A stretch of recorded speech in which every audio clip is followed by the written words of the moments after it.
position. Instead, I'm filled with a comfortable vacantness, as if my heart is as hollow as a dead tree. "You can leave now, and we won't tell anyone," he begs. I should have gagged him. I really don't want to have a conversation. Or do I?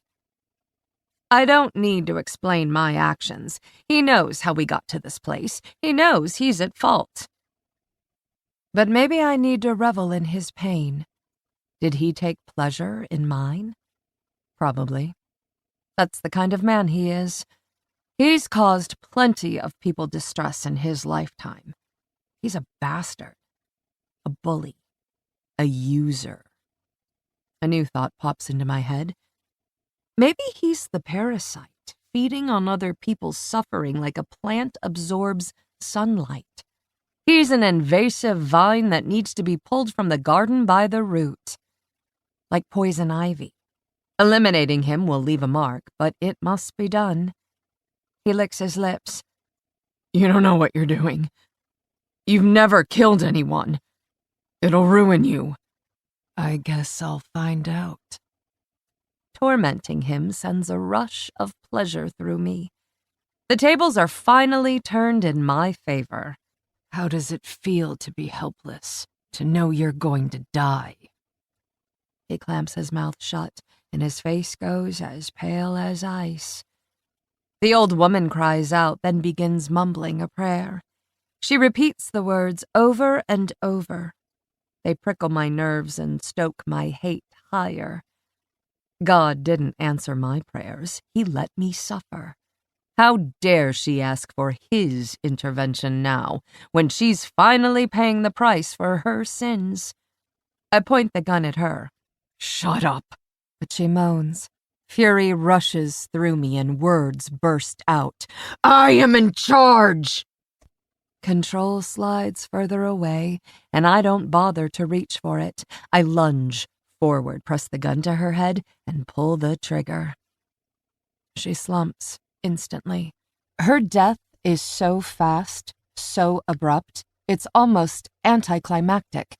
But then her death isn't my priority. He flinches.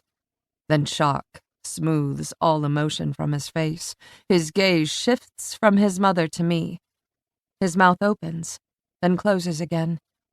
He should cry out. He should be overwhelmed with grief and trauma. He isn't. He's calculating his next move. The bastard. But he is clearly speechless. Power floods me. I have waited a long time for my revenge. I step back and compose myself, brush a stray hair off my forehead. "Didn't think I was serious, did you?" He says nothing. He turns his head and stares at his mother. The details sink in.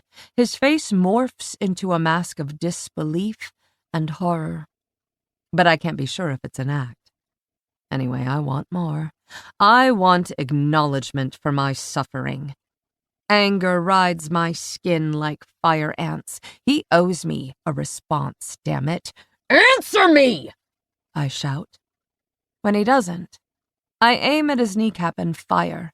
The gun bucks in my hand. Blood splatters, his body convulses, and he screams. He pulls hard at the binds around his wrists. The chair wobbles as he thrashes. He could overturn it if he keeps trying, but tipping over the chair won't free him. Those knots are solid. He isn't going anywhere. I shoot him in the other knee. He screams again, the sound high-pitched, feral, and helpless. The smells of gunpowder and blood fill the air. "Do you believe me now?" I yell. He groans. Tears and snot run down his face. Pain makes his eyes wild. "You're going to bleed to death, but it will take a long time." I think about this. I want to make him suffer. I want to watch him die. But I can't afford to stay here too long. The farm is isolated, but mail and packages are delivered regularly. Did she have any nosy neighbors? I can't take the chance of being caught. I won't ruin the rest.